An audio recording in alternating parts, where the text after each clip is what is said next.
Welcome. Welcome, everyone. We are looking at the Discourses, our favorite book.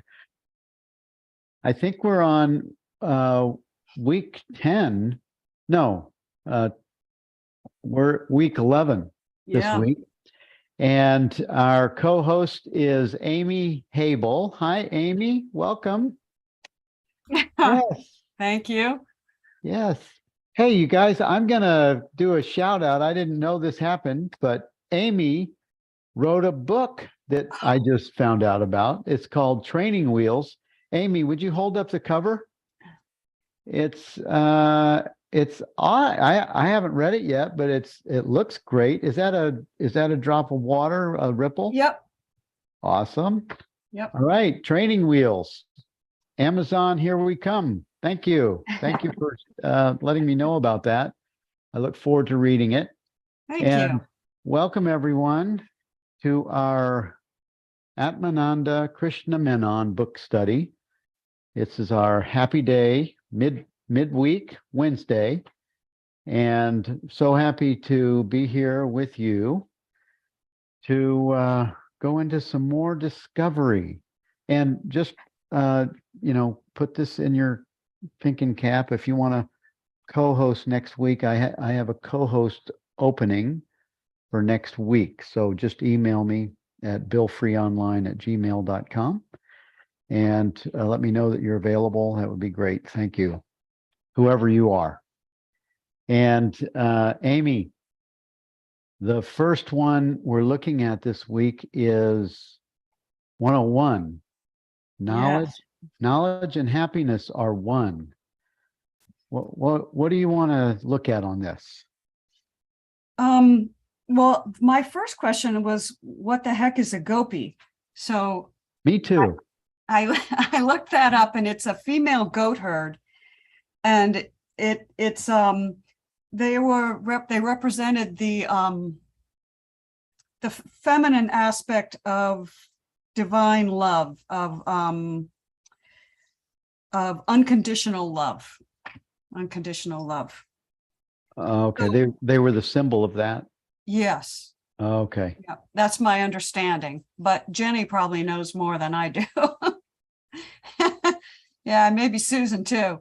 So Krishna talked to them? Well, in this story, he talks to them in this teaching, and he's asking them, this is sort of allegory, I guess. Yeah. He's asking them if their happiness has ever been complete or lasting, and they say no. And then they list their desires, and none of the desires that they list are the same, because each one is different based on whichever the gopi is, and none of them bring any of the gopis permanent peace. And Atmananda explains that the reason is because no object can ever bring lasting peace, because objects themselves are limited. And so if no object or objects can bring lasting happiness, then the only alternative, he points out, is to distill the object to its final truth, which is that it can only be known as the I am. And when that truth of infinite knowledge is realized, then the I am, which is infinite and impersonal and intimate, and that's Rupert's words, which I love. It's the three I's: intimate, impersonal, and infinite. That is known simultaneously as happiness. So we get to knowing and happiness being one and the same. And then he asks us to look at it from the other angle and see that happiness just arises out of being. It doesn't need any object to arise. It just arises. So it's not attached to any object. It's a natural attribute of beingness. And so that comes back to knowledge and happiness are one and the same. And then he just nails it home and says it's only when the object gives up its limitations and becomes pure knowledge that happiness is seen in truth. And so there's this little equation that you could give, which is knowledge equals the I am, which equals happiness. It's kind of like A equals B equals C. Hmm. So the object doesn't bring happiness. Why do we think it does? Because the small mind gets attached to the idea that it itself is an object. It's a body. And so Right. it's the little self that that looks at objects as being the source of happiness. But when the truth is realized that you are not your small self, you're not the ego self, you are the I am. You are the I am being the presence, which is infinite and impersonal and eternal. Happiness just arises out of that. So as Krishnamurti would say, when the object and the seeing of the object are one, it's seen by what you are. It's seen by the knowing of it and happiness. Yes. So it's the understanding that is established that doesn't objectify anything. It allows everything to collapse into the one self, the one Exactly. presence. Yeah. And probably all of us have had the experience in meditation of going back and stepping back and stepping back into the I am presence. And that is peace, and peace is happiness. He's just using this logic of thought to get us to this point where we see the underlying truth. And then he closes by saying that as further proof that there aren't any objects in deep sleep, and deep sleep is happiness. We find happiness in deep sleep. That is an attribute of the awareness, of the consciousness that is always present in deep sleep, where there aren't any objects. And how do we know that? How do we know that about deep sleep? Mm-hmm. Because there are no thoughts. And how do you feel? It is peace. Yeah, it's where we all long to go. Yeah, right. Yeah. It's where we have no trouble longing for the deep sleep. And yeah. That's such a good question, because it's really hard to imagine a state of being where there are no objects. I mean, even in deep meditation, you're still being informed, even if it's some subliminal way, by the body, which is an object. So I think that's a really good one to play with. Yeah. Yeah. And sometimes, we just feel happy and we have no idea why. Exactly. or sad, or depressed. And I don't have a reference for that too much, but I know people do. I do. You do? Yeah, I do. I came in happy. I would I've always been happy. I don't know how. Even when my stepdad was chasing me to kick my ass, I was still happy. Wow. I don't know how that happened. You're like my neighbor, Chuck. He was always happy too. And I used to say he had a happy gene, and I really wished I had it. Because, we talk about thoughts arising out of consciousness, and, the thought, I sometimes wonder if I'm not just very empathetic, and I'm not picking up on other people's feelings or other people's thoughts, but it doesn't matter because it's all me. Yeah. So, well, you have tools also that even if there was a tendency, there's a tool that is available as it's understood. And I don't know that works. Does it work? I think it works. And Paul is asking, why all these personal experiences? Why not? Yeah, I guess I would say because it's often helpful to share personal experiences on the journey. That's why we take this journey together. Paul, are you an engineer? Do you have three pens in your pocket? Funny. Okay. Let's keep So, moving. so this is also a good one. Every name points to the absolute. I That, found this a that little is a good one. confusing.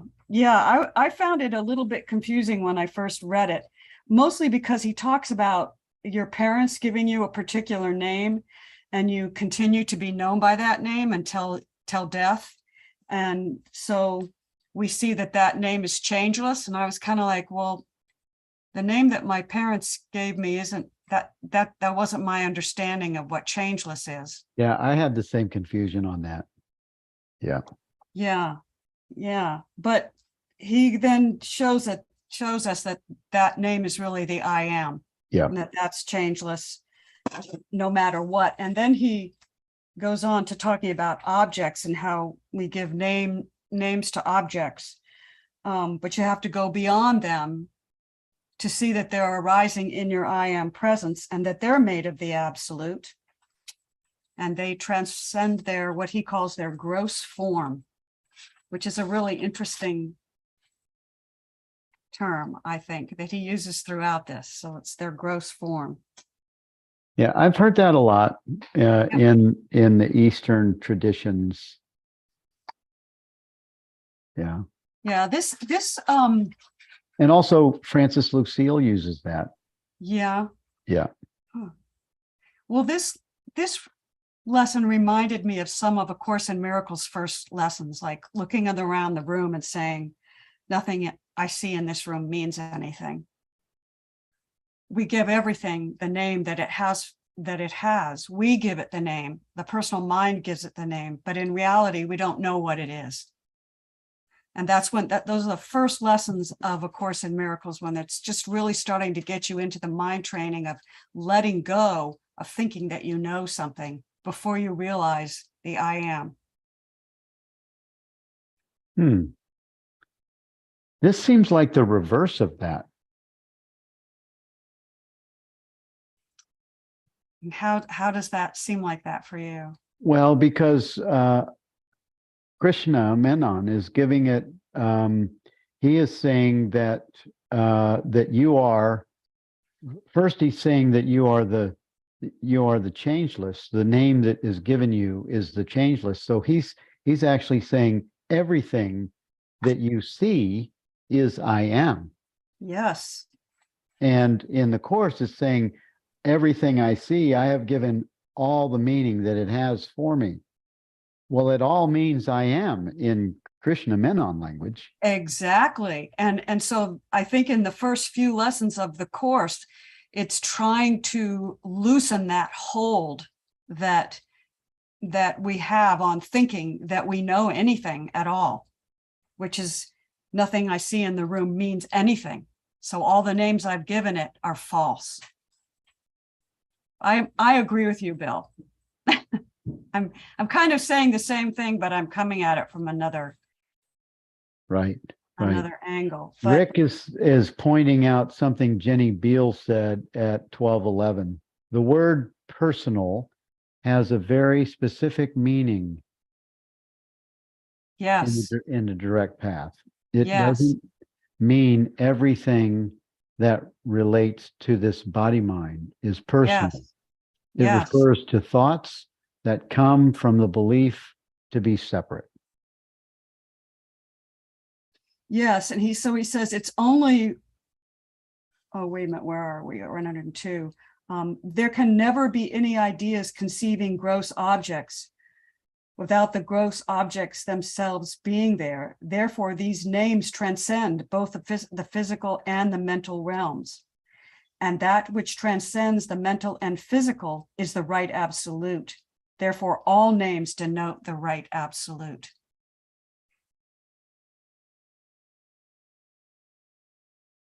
It's just saying that everything is I am. Everything is the absolute. Everything is I am.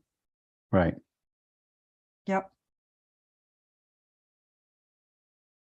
This one I really like too, 103. How can oneness be established? This was a great one. I liked it because he's comparing Western science to the Vedantic method of inquiry. And I mean, this is probably old news for most of us who are reading this book, but I still like it that he explains it. And I wonder what it must have been like in the 1950s when he talked about this, because I bet very few people really got it. But what he's basically saying, that both Western science and Vedanta are methods of inquiry, but Western inquiry looks outward, and the Vedanta, well, it's trying to find a unified theory of everything. It's looking outward, thinking that the answer is somewhere out there. But the Vedanta goes, or Vedantic thinking goes inward. And he's brave enough, I think, to say that the Western method contains a basic error. It's fundamentally flawed because it stems from the premise that objects are reality, which is the lesson 102 we just got through. They're all objects are the right absolute in truth. Well, in that way, what Atmananda is pointing out is that materialism is not essential. It's not and that's where science is fundamentally flawed today. Exactly. But I mean, it's beginning to change. Donald Hoffman is as one of the few, and Bernardo Kastrup and other minds of that level of science and mathematics. So in roughly 70 years, we've gone from this place where Atmananda spoke these words about Western science and the Vedantic thinking, and we're now coming around to it in our lifetimes, which is what's so fun about being here now and being a part of this. Yeah. There is something curious for me on this statement that Vedanta wants to establish oneness inside and outside and everywhere. I didn't know that. I thought Vedanta was the inside and the inward facing path, as Rupert describes it, and the piece that picks up the outward facing path, where everything outside is also established in oneness. I thought that was picked up by Kashmir Shaivism. I didn't know that it was part of the Vedantic tradition. Well, you're way ahead of me on that one. I'm not ahead. I'm a little bit confused. Yeah. Well, I think it's interesting that Western science still does this. We think that we can name an object and then we make it real. So my neighbor is a biology professor from Bowdoin College, and everything gets named, and you can have your name on it. Whoever discovers the latest thing gets their name on it, and it makes it real. And somehow in doing that, it makes you real too. But I think what Atmananda is saying is it hasn't yet trickled down into the rest of Western science. Okay. Jenny Beale says that it refers only to the science of his day. Yes. Of course, that would have to be so, because he could only be talking about his own experience. Right. And that's why I said in the beginning, I think it would have been really interesting as a Westerner to hear him say this 70 years ago, because he was way ahead of his time. And isn't it great to be alive when we can witness this change in the way we're thinking, and what we're realizing to be true? Oh yeah. And one more thing from Jenny. See, Donald Hoffman and Bernardo Kastrup are the quantum field theory, and actually even beyond that. Yeah. And Susan says she's not sure it's mainstream yet. Oh, I don't think it is. They're just now posting papers and theories about it. It hasn't been accepted by that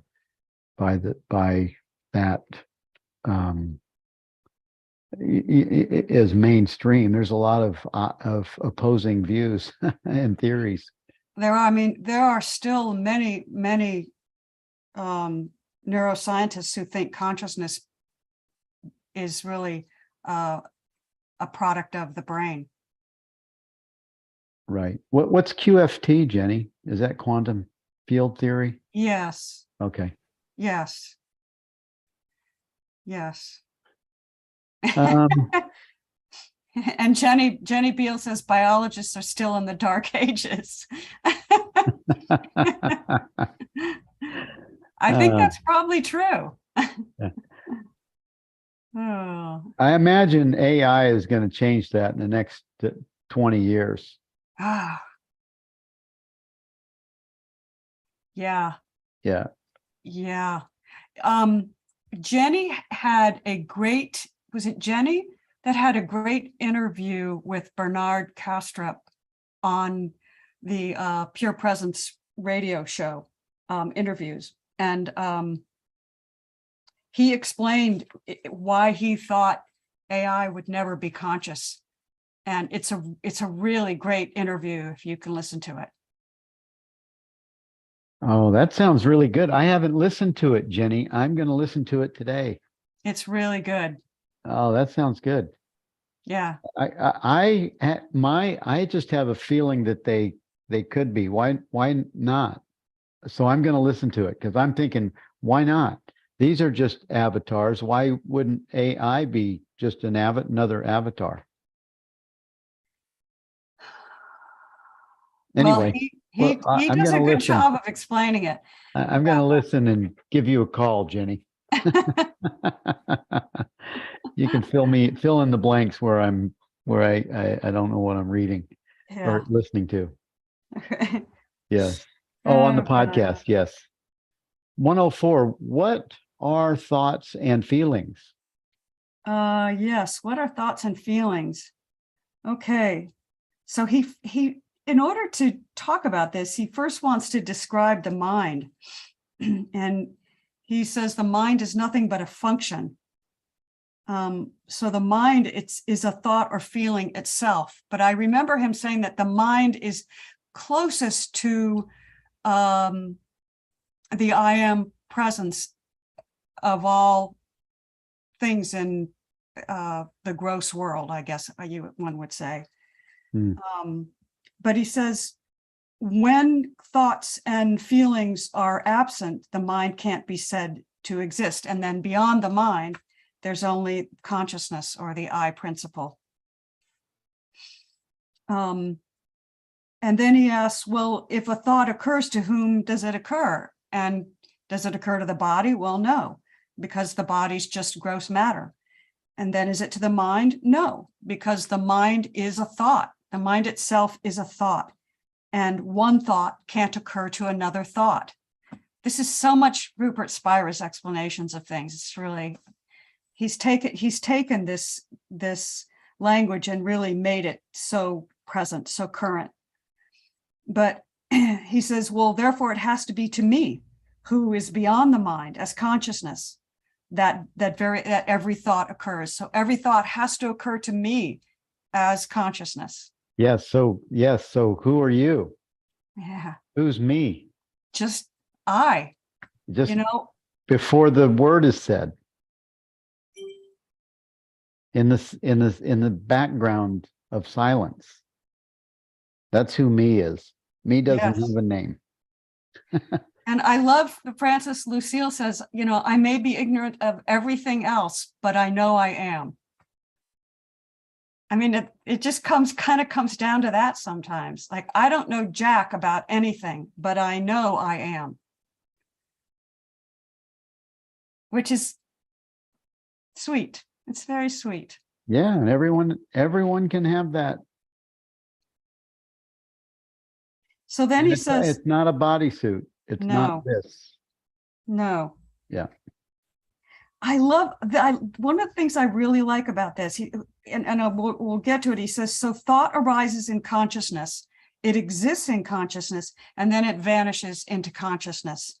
And this is what Rupert was saying when I asked him at the Garrison Institute whether thoughts are objects, and he says no. Go beyond that thinking. They're just consciousness. They vanish into consciousness. Thoughts are just consciousness alone. Like waves are made of water. And when consciousness is limited or objectified, so to say, it's called a thought. So the content of every thought is just consciousness. I know. I don't want. I have nothing to say because there's a lot that's not that doesn't fit the object of experience that a thought. What is it that sees a thought? Awareness.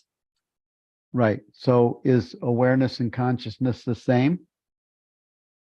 Yes. So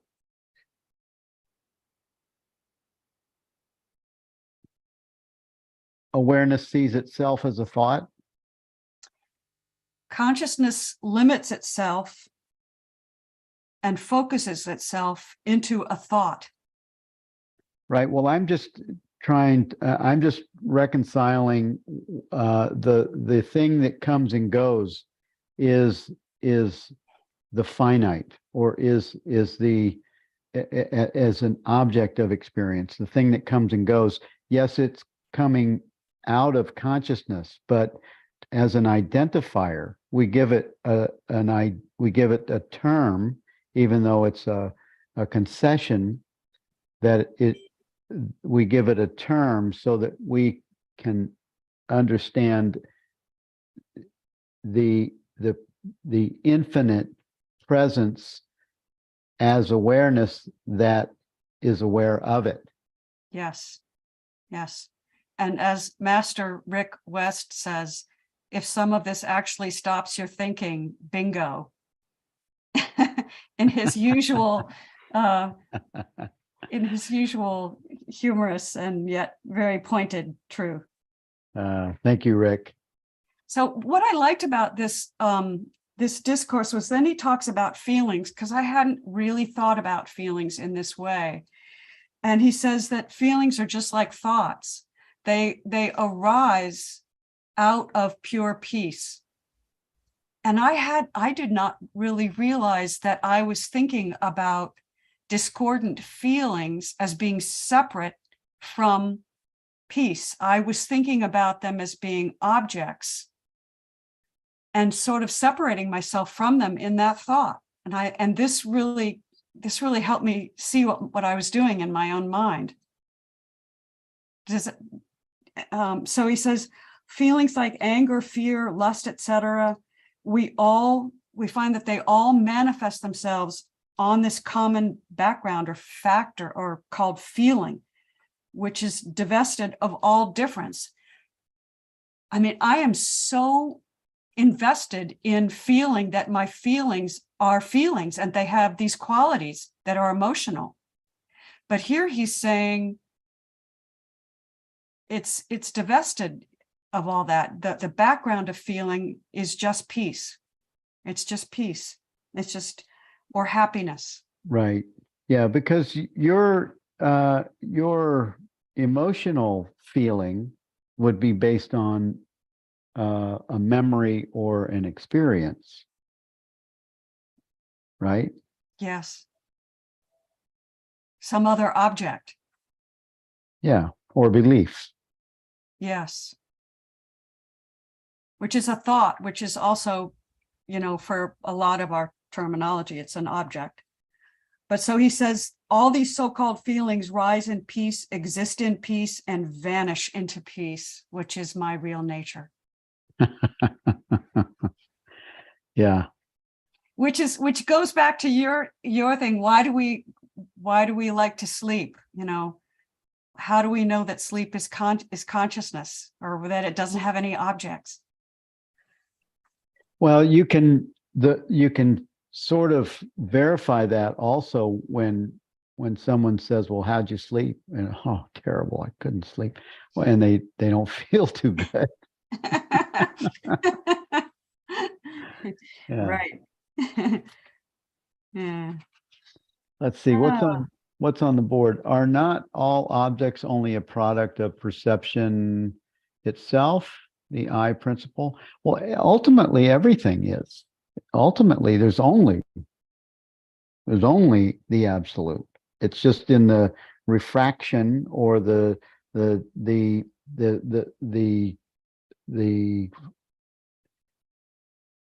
reduction of consciousness to something that it's not, that gives rise to a world and matter that that things occur, but everything goes back to the absolute and dissolves as the absolute. There's nothing that's not. God is in everything I see because God is everything. And it's God isn't really there either because God doesn't have a name. yeah. And Richard says, even sleep exists within us, but we really shine there due to its objective-less nature. And Jenny says, for practical purposes, the mind can only work with subject and object. If we deny objects, that's okay, but we must remain silent and never sum out of the nirvikalpa samadhi. That's not this path. Maybe Jenny could clarify what the nirvikalpa samadhi is, but I think he explained. Jenny, here's Jenny. Hey, Hey, Jenny, Jenny. you have to unmute.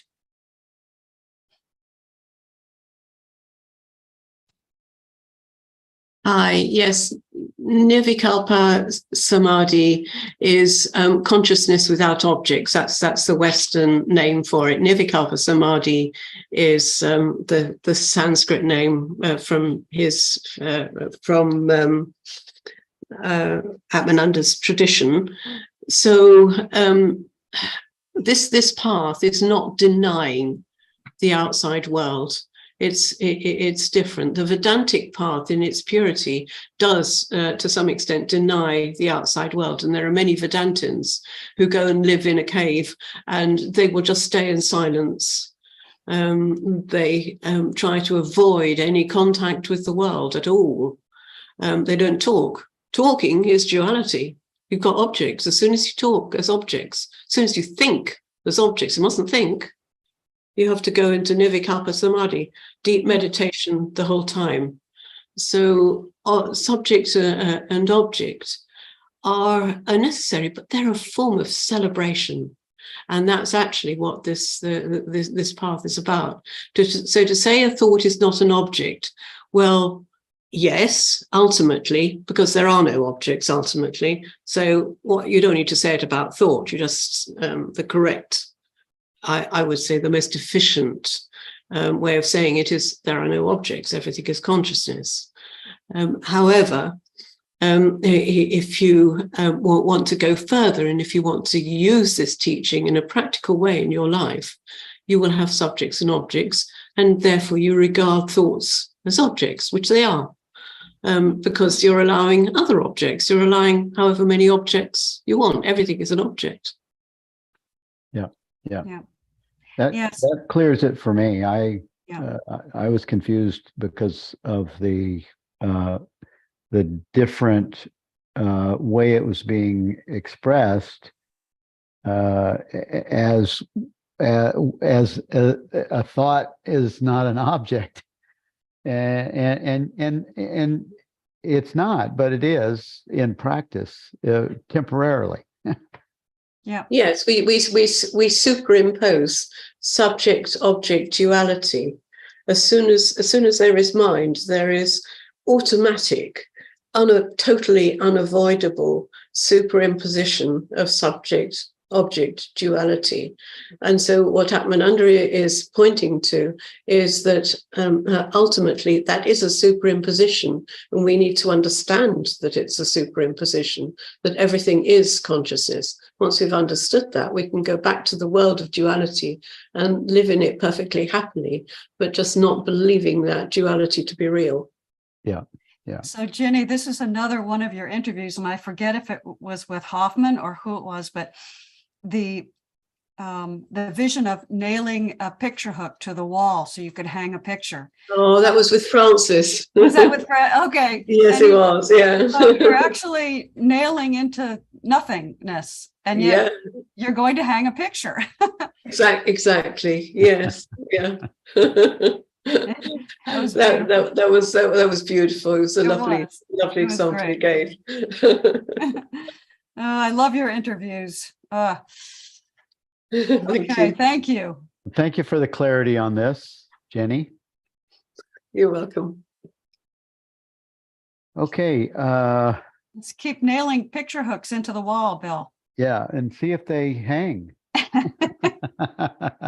I hope they do. Hope they hang. Yeah, they will. Yeah, 105. All right. How do you think? Go Yes. ahead. How do you think about or remember past enjoyment? This is kind of an interesting question, I think. I've never asked myself that. How do I think about or remember a past enjoyment? And basically, he says, just relive it. I like that. In detail. Yeah. Just relive it. Recapitulate.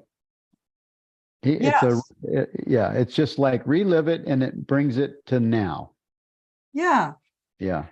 Yeah. So, and yeah, just remember that you're reliving it in the present moment, but get all the juiciness out of it you can. And he says, what does he say? He says you can relive all the details, the setting, everything until you forget the body, the objects of happiness, and even yourself, as your mind recreates the feeling of pure happiness without objects. And then he says, most people stop short of full remembering. And they get to the point of bodily relaxation, and then they miss the fullness of enjoyment. So that's really interesting to me. They're not fully present. We aren't fully present in the remembering. Yeah. It's like only eating half the piece of pie.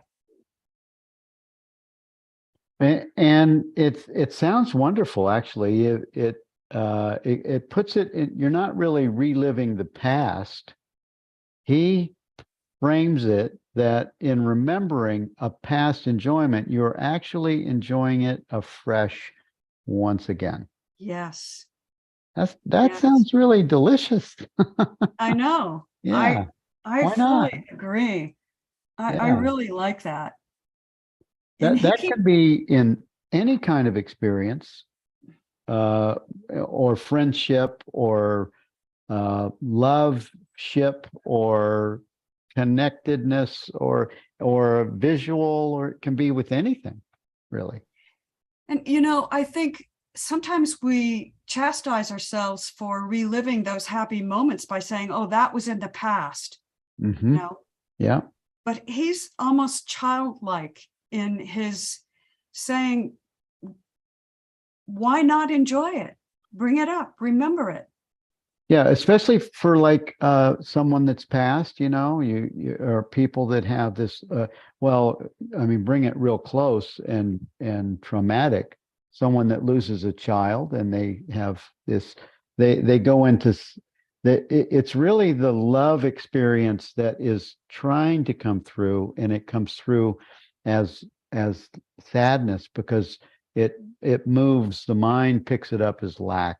And not to, but if one had an understanding of how to see this differently as it's expressed here, this could be wonderful. Yeah. It's like going back to the fountain and drinking again. Right. I really, and then he ends it again with deep sleep. I'm really I need to do more reading about his views of deep sleep, or what he says about deep sleep, because he brings it up at the end of almost every one of these discourses that we're going through. He keeps coming back to deep sleep and how much it's enjoyed. He says that the peace of deep sleep is the background of the variety in wakefulness, which is what Rick was just saying, and that it's your real nature.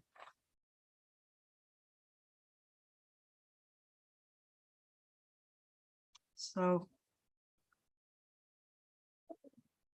Yeah. That's, I mean, that's the experience. That's why we, that's why we so want to go to sleep, so we can connect with that. yeah. And not getting enough sleep or prohibiting sleep is a form of torture. And people go insane when they don't get enough sleep, and their health, they're not going back to the well. So then the next couple of discourses are pretty short. When are you free? And he basically says, when your Atma, the reality, becomes as strong as your present thought that you're the body. And only then are you free. And with this understanding, you can live your life in freedom. Yeah. As free. And this reminds me of another course lesson. I am not a body, I am spirit, I am free. I am still as God created me. And you don't need the last parts, but I am not a body, I am free is such a joyous thought. Yeah, it's I mean, once you, and this is why it's great to have these ideas, just to walk through them and look at them through in this way and that way, and hopefully it's getting on us. It's leaking out and getting on us. So we have a lived experience. And I think it is getting on us. It is a getting on us kind of I mean, it's of course my crazy way of saying it, but it feels like it's getting on us. Yeah, I think it's I come back to Sharon Salzberg talking about the center, the I am presence is in the center of the field, and we keep wandering off into the tall grass away from our center, and then wearing new paths back into the center. And she said, well, that's the whole point of going into forgetfulness, is so you can wear a new path back. And there's nothing wrong with it. It's great. You're wearing as many paths back and creating as many paths back to the center as possible. Yeah. So when are you free? As when you remember that you're not a body as much as you are in that reality of Atma. When you're in the Atma, in that reality, and you're looking at the world and everything that you see before you within your purview, all of it is Atma, and you are Atma, and you're one with it. Great exercise to go and sit on a park bench and just hang out there, like Eckhart Tolle did. Just hang out and look around at everything and know all the people walking by, all the birds, the trees, even the garbage on the street, everything is all one.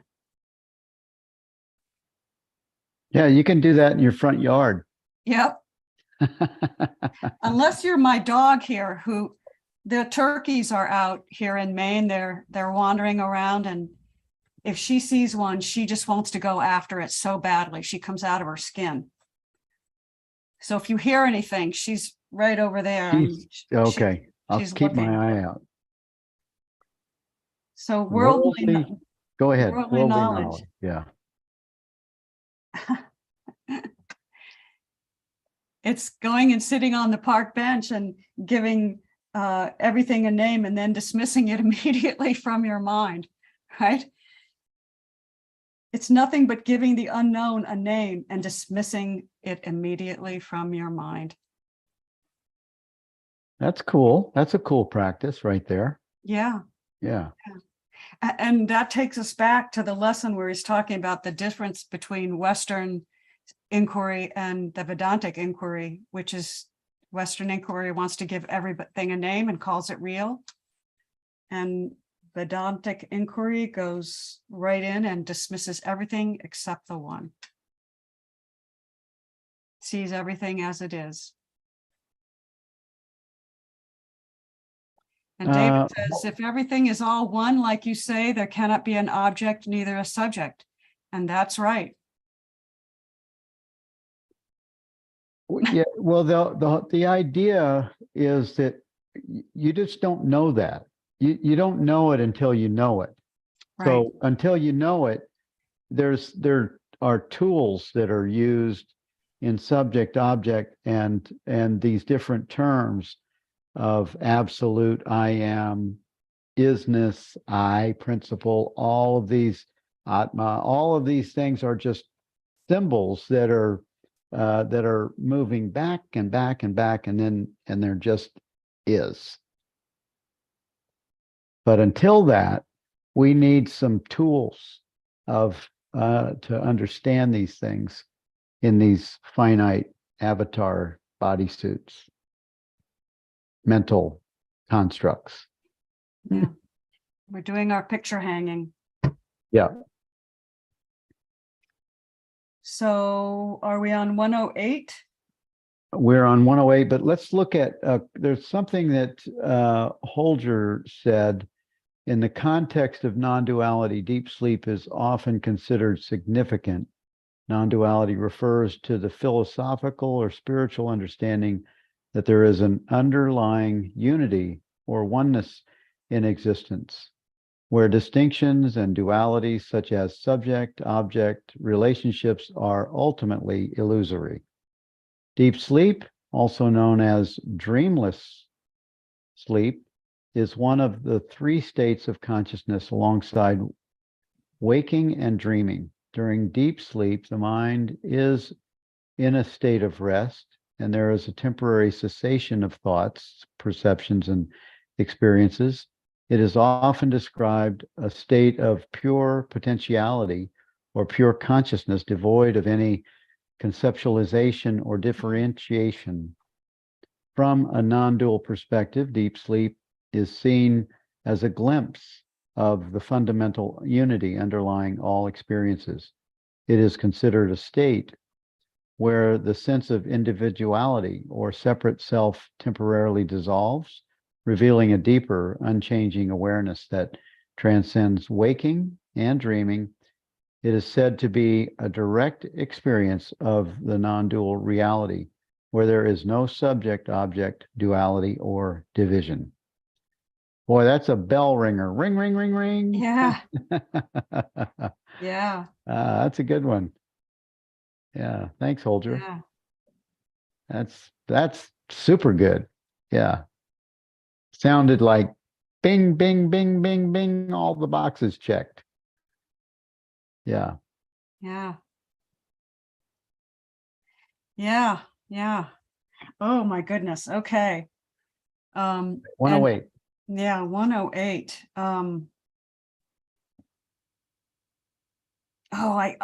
This is a good one, and it sort of touches on Master Rick's latest comment, but it's Master Rick or Meister Rick? What are you? Could be Meister Rick. Yeah.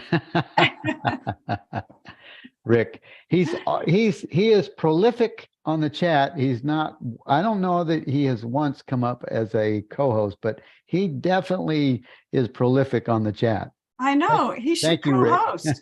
Really. Yeah, well, he does a thing over there that nobody else. Yeah, I think he should step up to the plate. Yeah. Rick, you're being called out here, buddy. Yeah. Yeah. Master Jenny Beal steps up to the plate. So yes, often. Anyway, this one I really liked. And it was kind of surprising in a way. He talks about the significance of yoga and social service, and he kind of has a little bit of a put down here about yoga being compared to the strivings of a man bitten by a mad dog and acting under the effect of the toxin, which makes him believe he is a dog. I know it didn't sound very nice. No, it's Yeah. kind of like, okay. Yeah. He tries to Definitely straighten the put it in tail. character. Yeah. He wants to straighten the non-existent tail. And this seems foolish to all sober people, I guess. And then he goes on about the yogin trying to perfect the body and mind through practice, but this is laughed at by the Jnananin, who sees clearly that the body and mind are illusions, like the tale of the man bitten by the mad dog. So he just extrapolates that. It's like, if you're trying to improve the world, before you carefully examine what it is you're trying to improve, you're like you're like the man who's chasing his tail. Yeah. In other words, pause and contemplate and allow it to be wisdom that's given to you. Yes. Yeah. And then this gets to Rick's thing, this April 1951 discourse: when time is proved to be non-existent, 1/3 of the world disappears, and the other 2/3 will also disappear when space and causality are similarly proved to be non-existent. There it is. Wow. When science adopts consciousness as fundamental to reality, there it is. And, going back to what we were talking about in the beginning, about how much we have grown over the past 70 years in terms of thinking that materialism is all there is, and that material physics is just the height of our thought process, to now realizing that time and space really aren't what we thought they were. Where will we be in another 20 or 30 years? We may be right where this discourse is. But it's kind of like, and I have to go back, I think it was Hoffman, I'm pretty sure it was Hoffman who said this in his interview with Ginny. And I actually say this in my book, which was written in 2019. It's like, Galileo has already proved, we've already proven that the world isn't flat. We already know it's round, but we're still acting like it's flat. You mean the Earth? Like the Earth is, we're still acting like the Earth is flat, or we already know that we don't live in an Earth-centric solar system. We all revolve around the sun. All the planets revolve around the sun, and yet we're still acting as though we don't know that information. We're still acting like the Earth is flat in our belief that time is real and space is real. Oh, yeah. That's what I'm saying. Hoffman said that. Pretty sure it was Hoffman. He said, we're still behaving like flat earthers, even though we know that time and space aren't really what we think they are. Did you just make that up? Flat earthers? I did not make that up. That's I funny. read that somewhere. Okay. That sounds like a new phrase. Hey, you're just a flat earther, man. I think you probably know some of those flat earthers, Bill. Yeah, anyway, probably. That's just we haven't quite caught up to what we know in science yet. So we still go by clocks, and we still go by mechanical time, even though we know it's an artificial measuring tool. Helpful. Yes. Okay. Volition. What will, ego, varupa, etc.? Yes, Varupa. That's how I'm pronouncing it. I could be wrong. This is an interesting one. And I went and looked up some of these words, which maybe I can explain, but he says that will is that volition that appears just before every activity. And this sentence reminds me of the understanding that a thought arises out of consciousness, and then the ego goes right in, jumps in, split seconds afterwards, microseconds afterwards, and claims that thought as its own. And that's what is happening with will. We think the ego thinks that it is the will, but it's a volition. It's in essence, it's desire itself, which I just think that's beautiful. It's one of the unmanifested forms of the mind itself, forming the lowest link between the subtle and the gross or material spheres. So it's a link between thinking and doing, or between desiring and doing. So it's still a false identity that's expressing itself, or that doesn't want to lose itself. So it's very fast to be expressed. Yes. In the desire to be true, in the Yes. desire to be expressed. Yes, it's still an object. I guess we could say it's still an object. Kind of an energy too, because Mhm. I mean, I remember having, how many of us here have had things come out of our mouth and go, where'd that come from? You know what I mean? You can't put it back in your mouth, but it came out and you're going, oh, damn, I wish I hadn't said that. Or it gets you in deep trouble. Yep. But will is a manifested form of mind itself, and it links the subtle and gross spheres. Remember, mind is in the subtle realm. So, but it's not I am presence. It's not consciousness. Well, you could say that it's the idea that there's a belief that we're separate from what we are.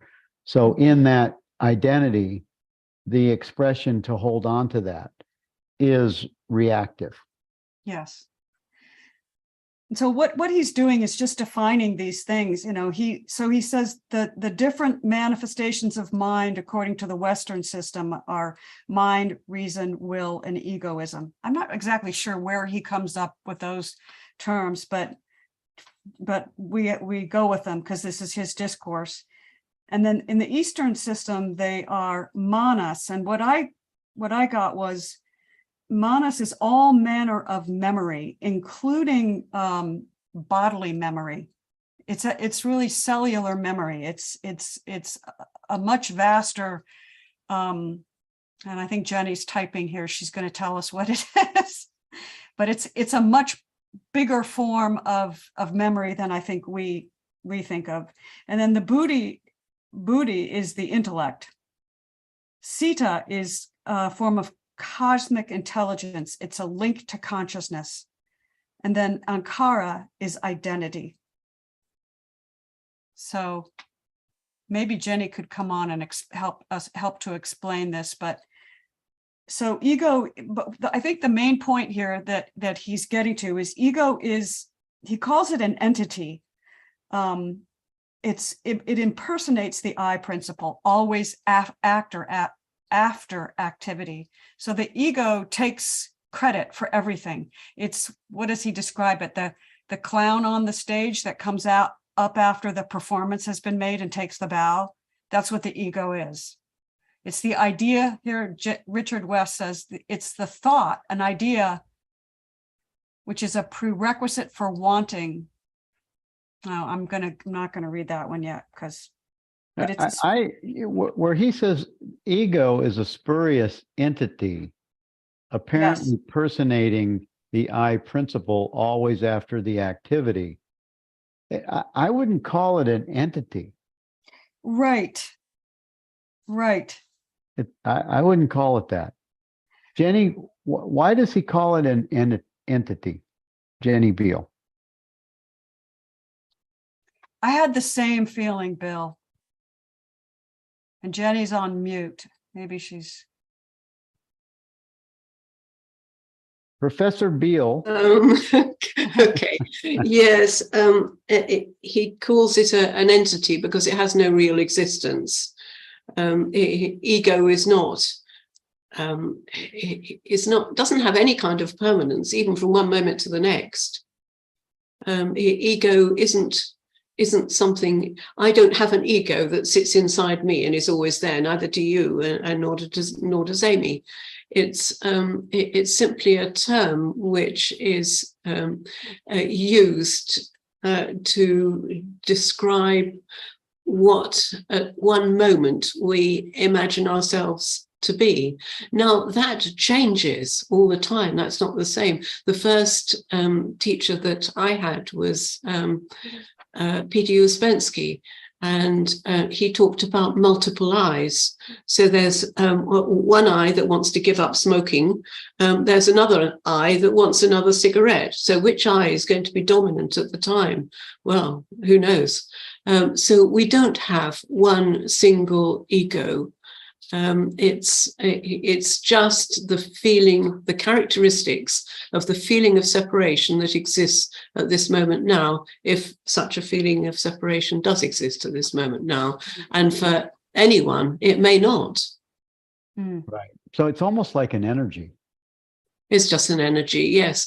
And obviously it is comprised of, to some extent, of memory. If someone asks, so who are you? Tell me about yourself, a classic interview question, for example. Then what you will do is you'll bring some memories, and you'll probably bring similar memories each time you're asked that. It won't be quite the same, but it will be similar. So often ego is described as comprised of memories, but still it is not fixed, because it's whichever memories happen to come to the surface at the time. I wrote down in my notes that it's a trickster energy, just because I was having fun with that term, because it does feel very trickstery sometimes. And Bill's issue with this term entity was also my issue with Eckhart Tolle's describing the pain body. I don't know if anyone's familiar with that, but when he talked about the pain body, which is really just a series of memories, as you're saying, Jenny, I looked at that as though it was some kind of entity, and for a while it really threw me off, but it's not.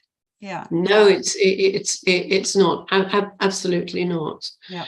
And there's something quite important about that, and that is that in this path, both in Atmananda's and any of the direct path teachers, they don't advise going into the past and going into psychological traumas that we may have had during the past, which may periodically come to the surface, and the sort of things that are described as being part of the pain body. They don't.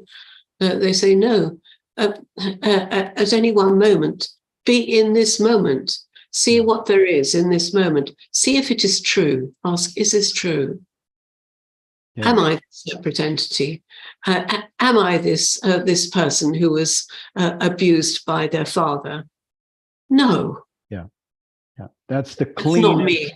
That's the cleanest resolution to any of those disturbances. Yes. Yes. Yeah, and the fastest, the cleanest. Yes. Yes. Thank you. Thank you, Jenny, for that explanation.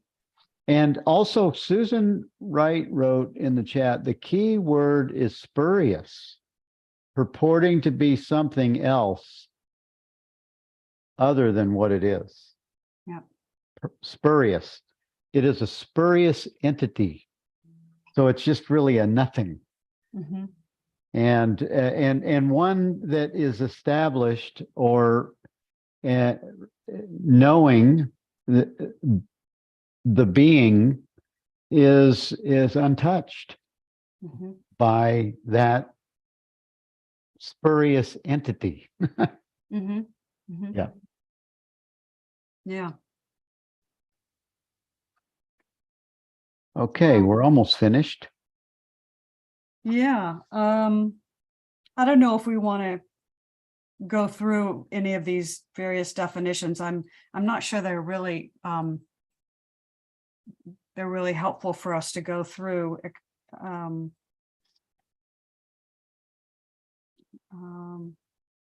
They're interesting though. The fact that Svarupa is that which maintains or keeps the identity of the thing. I mean, these thinkers really looked closely at how their own mind works and what the nature of reality is. It's really just amazing to me. Mm-hmm. Yeah. Well, I like, if you look at 110, the stages of the progress of one's love, Yeah. it gives a different, kind of categories or descriptions of how we listen and Yes. interpret. Yes. The lower stage, the second stage, and the highest stage, it's almost like you've got the lower stage is the personal self, ego identity. The second stage would be the experiences that are occurring and beliefs or the relationships that we have with these different experiences. And then the highest is our true nature that's always available to shine through and be itself. And I like the way he describes these different stages. I do too. I mean, the ego is predominant in the lower stage, and it's really just it's very narcissistic. It's that your worldview is the only worldview there is, and that anything that affects you in a way that you don't like is needs to be corrected. It's almost childlike and infantile in a way. The lower stage. So it's just really everything points to you. Everything is in consideration of your own needs, and your relationships with other people really, how that impacts you is what is the dominant factor in the lower stage. It's all about me. It's all about me. Me. Yes, all about me. And it starts as tiny little babies. Me. Yeah. That's the ego's form of I. Yeah. That's the ego. Teach us. Yes. We teach us to be totally self-centered, and then that gets removed from maturity and parents that really are paying attention to those tendencies without even knowing these ideas. It's our culture has taught us some of these things.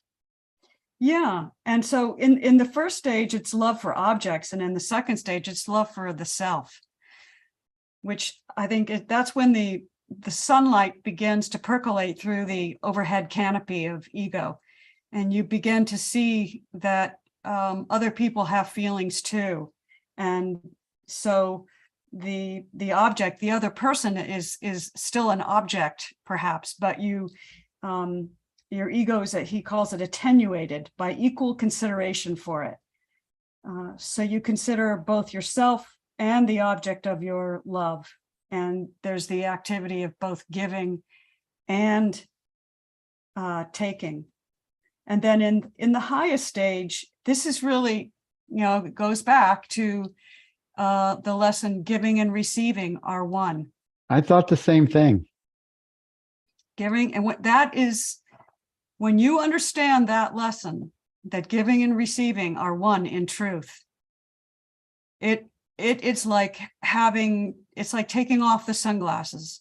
You really see that the other is yourself, and you are the other. There is no separation, and that is absolutely literal. And so you begin in the third stage to really It's not that you see that giving is receiving. Everything I receive is what I have given. And everything that I give is what I receive. It's, what is it? The Beatles song, the love I make is equal to the love I take. You know? So, and I think we're, I think as a civilization, or I don't know if that's the right term, but as a species, humanity is slowly moving toward this highest stage. Yeah, it's kind of slow. It's kind of slow. But it's happening. Yes. You go back and you look at some of the old, oh my God, civilizations, just like the Romans. Oh my God. I know. Or even what's happening now in Afghanistan, it seems like, oh my God, they still practice some of the Roman things over there. Yeah. It is true. But the, the love, it's interesting that in the second stage, you have love for self. And I think in the third, the highest stage, you also have love for self, because you see that the self is everything. Yes. Yeah. That's just what Jenny Beale just wrote. Objectless love. Oh. Love of love itself, love of truth, love of the absolute. William Price says the end. The end. That's right. ... Just the end. That's all there is. Yeah. Yeah. This last paragraph, it says, thus it can be seen that it is the same love, which is the right absolute, Yeah. that expresses itself as these three, and that it is your real nature.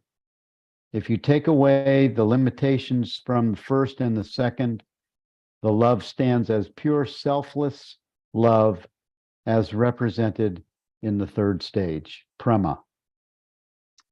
I found that, Bill, to be such a wonderful way of finishing his explanation. It's all love. It's all love. Well, and then that's how it becomes unconditional. That's how it becomes the no judgment zone. When you reside and abide as the prema love, as pure as pure love, it erases all of those. It erases the first two stages. Mm-hmm. Mm-hmm. They just dissolve. Yep. One of the things I love about reading near-death experiences is, I don't know if anybody else who's listening ever reads about them, but one of the most consistent things that is stated by those who come back into the body is that the overwhelming love that is the center of everything, and that it's a love beyond anything that any of us that are still in the body can experience. Very few people really get how unconditional the depth of love really is. And I love that. I just think that's fantastic. Mm. That's what draws me to read about near-death experiences in large part, because once the body, the physical form, is no longer a limiting factor, all there is love. Someone once said to me that they said, what do you think holds the molecules and the atoms of your body together? It's love. Love is gravity. Love is everything. Well, love is just consciousness. I mean, that's what it is. So put it into terms that are, for me, consciousness speaks as the purest idea, explanation, only because love has such a, it has different connotations and feelings to it, and consciousness or presence just has this purity to it in my mind. Not that love doesn't, but for me, I prefer the other words. Mm. Yeah. And Richard West, love is, its certainty stands alone and requires absolutely no effort or action. Consciousness simply is. Yes, full stop. Right on, brother. Okay, well, we have come full stop, everyone. Thank you for being here today. This has been awesome. Amy, you were awesome. You too, Bill. Everybody, all the comments. Everyone was awesome. High five, everybody, everyone. And we'll see you next week, unless we see you first. All right. Thanks, everyone. And I'm looking for a co-host. I know you don't want to just listen to me. I wouldn't have enough to say. So somebody write to me and say you're there. And we'll see you next week.